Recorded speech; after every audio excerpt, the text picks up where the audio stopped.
Le Britannique Orbex et son Proxima, nouvelle sur New Glenn de Blue Origin, l'Allemand ESA Aerospace franchit une étape majeure, l'ESA se tourne vers le secteur public pour ses grandes ambitions, tout est prêt pour le 8e essai en vol du Starship, l'Australien Gilmour Space donne une date de lancement pour sa fusée Eris, et l'Italien Avio devient plus respectueux de l'environnement, et les lancements de la semaine. Je suis Christophe Paget pour Espace News et voici votre revue spatiale.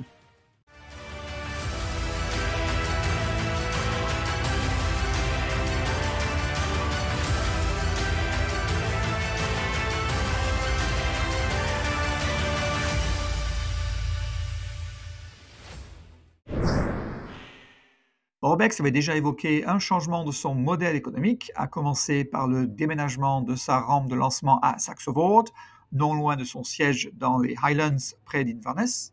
Orbex a également laissé entendre qu'elle devait développer une fusée plus grande pour rivaliser avec une concurrence croissante, tant en Europe qu'à l'étranger. Cette semaine, ils ont fourni plus d'informations. En effet, la fusée de taille moyenne s'appelle Proxima. Orbex recherche un financement de l'ESA pouvant aller jusqu'à 150 millions d'euros pour soutenir son développement. En fait, son PDG a mentionné lors d'une réunion avec le groupe de liaison communautaire du port spatial de Sutherland que sans un tel financement, le développement de Proxima ne démarrerait jamais. Au cours de cette réunion, plusieurs bagarres ont éclaté sur le moment choisi pour suspendre brusquement le port spatial de Sutherland. La vie est trop courte et donc je n'entrerai pas dans les détails. Vous vous souvenez peut-être du vol inaugural de la fusée New Glenn de Blue Origin, il y a environ un mois de cela. Bien qu'il ait un carénage massif, sa charge utile ce jour-là était le petit Blue Ring Pathfinder, un petit remorqueur spatial intelligent capable de fournir des orbites supplémentaires aux charges utiles attachées, mais également d'assurer la gestion de l'énergie et des données pendant son transit. Ce qui réduit bien sûr la consommation en puissance et en carburant de la charge utile, prolongeant ainsi leur durée de vie opérationnelle. Selon Blue Origin, le Blue Ring a bien performé. Ils ont également annoncé que le deuxième étage du New Glenn avait atteint l'orbite souhaitée avec un écart de moins de 1% par rapport à sa trajectoire exacte d'injection orbitale. Une brillante réussite lors d'un premier vol d'une toute nouvelle fusée. Parmi 14 entreprises de fusées européennes, on compte ESA Aerospace, une société allemande de services de lancement de satellites située près de Munich, en Allemagne, qui développe actuellement sa fusée Spectrum. ESA a obtenu l'utilisation exclusive du port spatial norvégien d'Andoya pour lancement orbital de sa Spectrum. ESA Aerospace attend actuellement l'approbation et la licence de l'autorité norvégienne de l'aviation civile, qui définira également la fenêtre de lancement du premier vol, ce qui solidifie néanmoins un essai en vol pour 2025.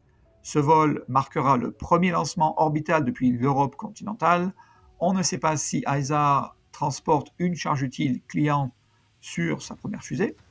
ESA vient de terminer avec succès un essai moteur de ses premier et deuxième étages depuis sa rampe de lancement à Andoya, une réalisation majeure avant la répétition générale complète et le vol inaugural bien sûr.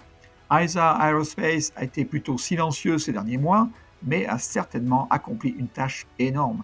L'essai moteur du premier étage a allumé ses 9 moteurs Aquila pendant 30 secondes, alors que l'essai moteur du deuxième étage s'était déroulé au troisième trimestre de 2024, et Daniel Metzler, PDG et cofondateur d'ESA Aerospace, a mentionné sur son site internet que les 2 prochaines fusées sont déjà en production. Vous vous souvenez peut-être sur cette chaîne parlant de la NASA qui dépendait de plus en plus de partenaires commerciaux pour prendre la direction de projets clés, comme une capsule avec équipage pour la SSI ou même le remplacement de la SSI, afin de réduire les coûts et de libérer des ressources à la NASA. Eh bien, l'ESA vient de lancer une initiative pour faire exactement cela. Ils appellent cela ESA Ambition, où au lieu de financer et de diriger directement tous les projets comme Ariane 6 ou Vega, ils contribueront modérément au projet et laisseront les partenaires commerciaux prendre le devant. L'ESA considère désormais son rôle à celui de pilote d'un écosystème, un mot à la mode que l'on entend toutes les 2 phrases. C'est donc un changement notoire. Cela permettrait à l'ESA d'acquérir la souveraineté européenne à bas coût dans de nombreux secteurs, à commencer par les lanceurs pour toutes les tailles de charges utiles, et l'ESA a présenté de nombreux projets tels que FIRST, BEST, INSPOC et THRUST, avec l'ambition de réduire les risques liés aux technologies clés et disruptives pour l'ESA dans les domaines du transport, du développement de moteurs, de la réutilisation de premier étage ou propulseurs latéraux, mais aussi du stockage et du ravitaillement en ergol dans l'espace. L'ESA travaille à faire démarrer cet engrenage technologique et commercial au nom de l'écosystème européen. Le temps nous dira bien sûr si ce ne sont que des paroles ou si la dynamique commerciale s'accentue en Europe. À Starbase, au Texas, le site de lancement était occupé avec la préparation à l'essai en vol numéro 8, avec le premier étage super lourd numéro 15 et son Starship numéro 34. Tous deux ont été équipés de leur système de terminaison de vol et prêts pour un essai en vol attendu au plus tôt ce lundi 3 mars 2025, selon un message d'Elon Musk sur x.com. SpaceX a confirmé sur son site internet que les objectifs de l'essai en vol numéro 8 étaient les mêmes que ceux du vol numéro 7 il y a quelques semaines de ça. L'accent est mis sur le test des capacités du vaisseau spatial Starship à revenir sur site, sur la réduction du nombre de ses tuiles et même sur l'utilisation des tuiles activement refroidies pour sa rentrée atmosphérique au-dessus de l'océan Indien. À propos, selon le site internet de SpaceX, la cause la plus probable de la perte du Starship numéro 33, il y a déjà quelques semaines, a été identifiée comme une réponse harmonique plusieurs fois plus forte en vol que celle observée lors des essais au sol, ce qui a entraîné une contrainte accrue sur le matériel du système de propulsion.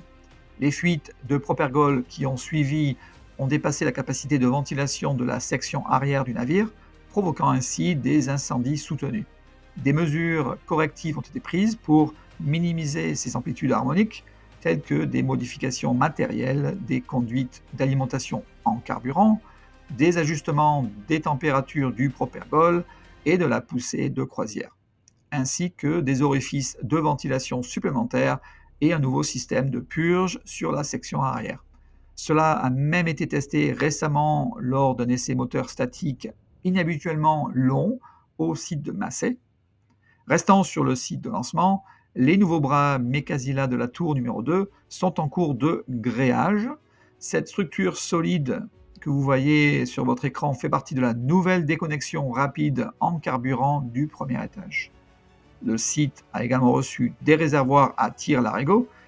Beaucoup d'entre eux venaient en fait du pad 39A à Cape Canaveral. Le 15 mars, Gilmour Space vise le vol inaugural de sa fusée Eris, une fusée de fabrication australienne qui décollera d'Australie, une souveraineté que l'Australie exploitera sûrement dans les années à venir.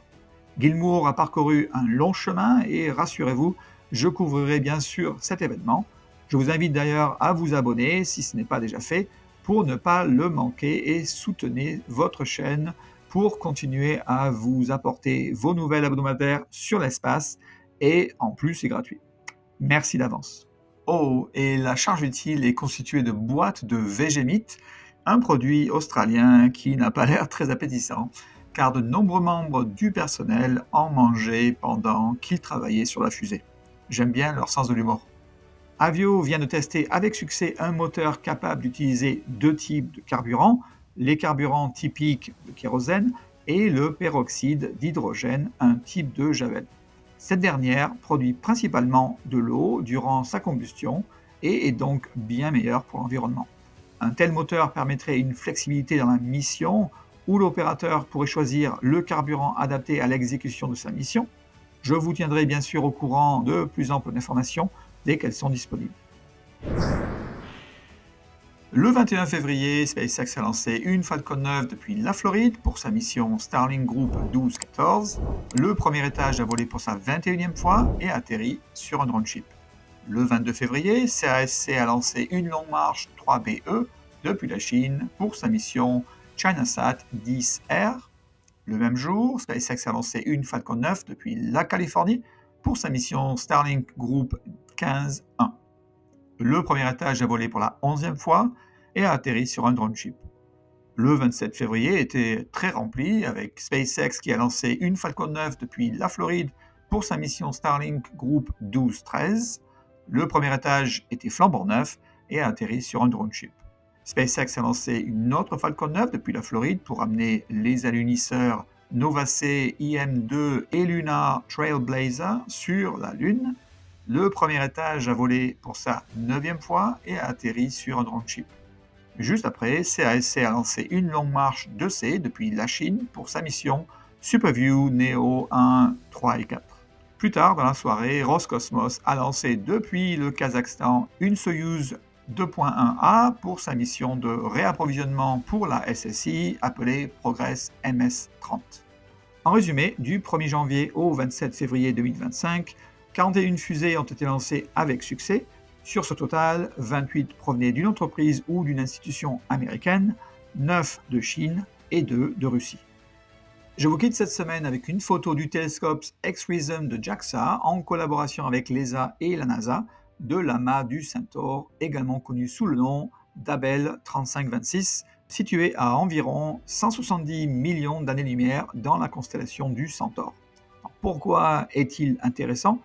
En fait, cet amas de galaxies n'est pas particulièrement plus intéressant que d'autres, mais c'est plutôt le nouveau télescope qui est le point d'intérêt aujourd'hui. Les scientifiques ont longtemps cru que les amas de galaxies continuaient à croître grâce à des collisions et des fusions répétées, mais les preuves basées sur des observations directes étaient jusqu'à présent manquantes. Le télescope X-Rhythm a, pour la première fois, capturé la preuve définitive de ce processus dynamique au cœur d'un amas de galaxies.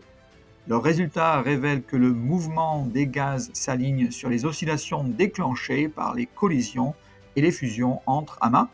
Les oscillations remuent le gaz chaud, empêchant un refroidissement excessif et donc maintenant sa température élevée, ce qui conforte la théorie jusqu'alors non prouvée sur la formation des galaxies.